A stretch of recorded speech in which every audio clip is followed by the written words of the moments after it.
Ahmad Asai named Abdul Qasim Khan Ibrahimi. And he's speaking really of that uniqueness that we speak about quite a bit, and is really related to this idea of transformation. So let me read this and then talk about it. The perfection of each thing consists in surpassing itself, in overflowing its own limits, or transgressing itself in order to spread, to penetrate into other places, just as the fiery glow of a lamp is the superabundance of its being. So if we're thinking about this transformation at the end of this, first we had bringing it to its initial condition and keeping it strong in that, but then opening it up to these new transformations. That reminds you of this perfecting, the perfection of each thing. Each of us has our particular manner of perfecting and operating. This is part of that operating system of the soul that Azarbash speaks about. But if you think about the transformation of this being, or this part of this being that needs restoration, we said that each one of us, the perfection of each one of us affects each one of the others of us if we are open to that, even through time and space. So let's say that your quality has to do with compassion.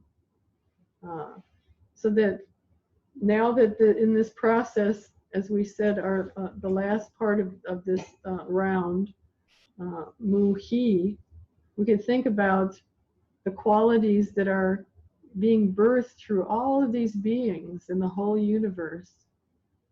And think about those are available to us. Why? Because we're claiming this. We can claim that.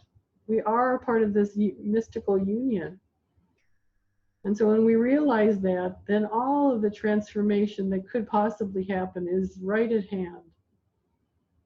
It's just for us to be perceiving, for us to be present to us, and for us to be owning as the divine human beings that we are. Yes.